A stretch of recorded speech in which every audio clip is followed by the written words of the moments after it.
guys, ito yung fittings natin. Ganito lang siya kaliit pero hindi natin na pagana dahil wala ito kahapon. Hey!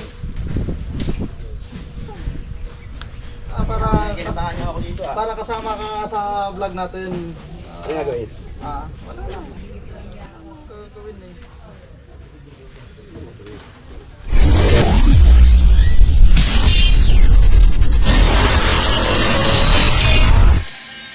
Guys, sinimulan ko na i-install yung fittings ng breaker natin para mapagana na natin to at saka matesting na natin kung ito ba ay pwede na isabak sa diin ng trabaho. So yun, tinanggal ko muna yung pinakatakip sa kanyang paglalagyan natin ng fittings. Katulong natin dito guys yung isa sa mga mechanic natin, si Bon, yung tropa natin na mekaniko. Pangalawang araw na natin to guys sa pag-install ng breaker natin dahil kulang tayo sa pyesa kahapon, hindi natin natapos, kaya ngayon tuloy natin at saka sigurado tayo na mapagana na natin to ngayon dahil kumpleto na yung pyesa natin. Kaya titesting na natin ngayon yung breaker natin kung gaano kalakas ito. So ngayon lang pala natin magagamit to guys, mula nung kinuha natin to, kasama yung unit, kasama itong breaker. So ngayon lang natin to matitesting, kaya excited tayo paganahin ito. Mas maganda. So dito natin malalaman kung gaano natin mapabilis yung trabaho. So tapos na natin i-install, i-testing na natin. Yun guys, i-testing natin yung unit natin kung hindi ba siya tatagas yung hydraulic. I-test natin natin.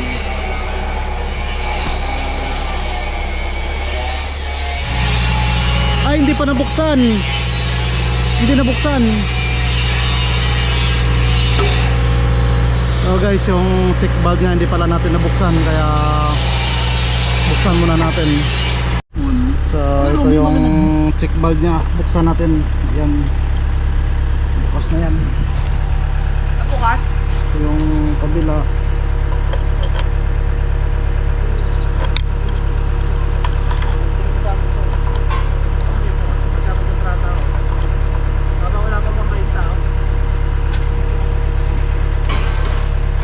Sige nga.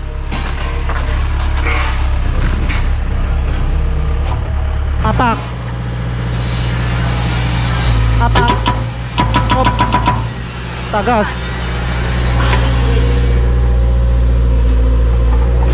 Oh guys, may tagas. Kaya maluwag lang. Kuha ulit tayo ng gamit.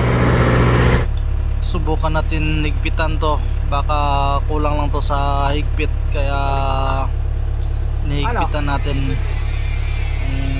sakali na mawala na yung leak ng fittings natin dahil naglileak yung hydraulic. Okay, dito sa ilalim. Dito sa ilalim. Okay, tagalin mo na yung hose. Patay mo muna doon sa taas. Matagas. Gagawin ko ron.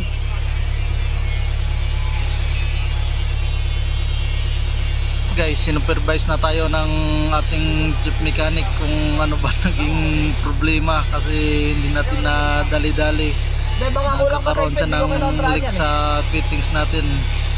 So tinuturuan tayo kung ano bang dapat natin gawin. So sinusupervise tayo, pati yung sa pag-ikot ng tornilyo.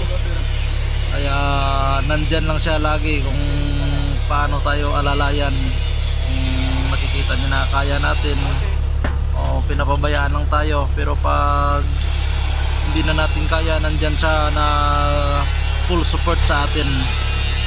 Kaya tanggalin muna natin yung hose sa fittings natin, saka i-assemble natin ulit.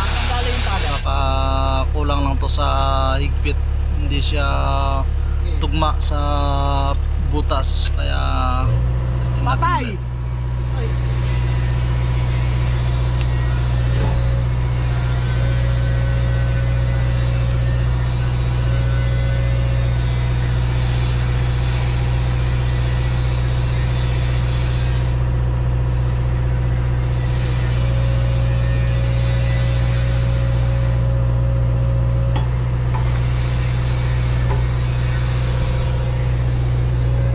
So guys, sa tingin ko okay na. Tingnan lang natin to kung may leak ba yung pan natin.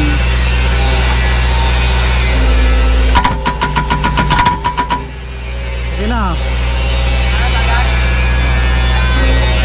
Mga lakal na tayo.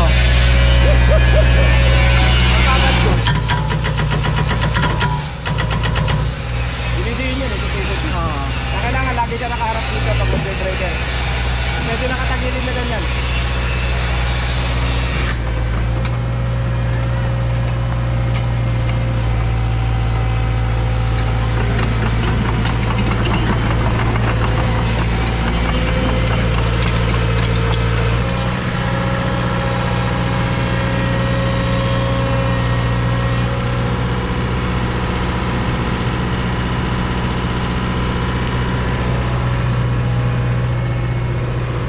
Lakas eh. Masobrahan ka sa testing, pumutok ka hose soon.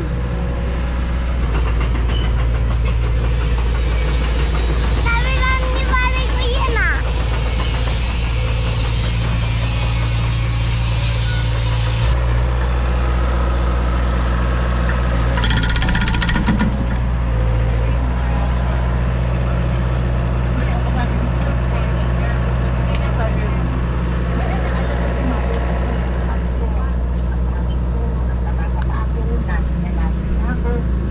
Galing yan, baka sa kanila yan ah. Hindi ako nagtumbayan. So yun guys, yung ka natin effective. Galing, maganda yung breaker natin. Tingnan mo yung ka natin. Mekaniko gusto na mag-operator, nag-i-enjoy na. Nag-i-enjoy na sa ano. Ayan guys, saglit ng basagin. Tingnan nyo. Testing pa lang yan, may kalakal na kami.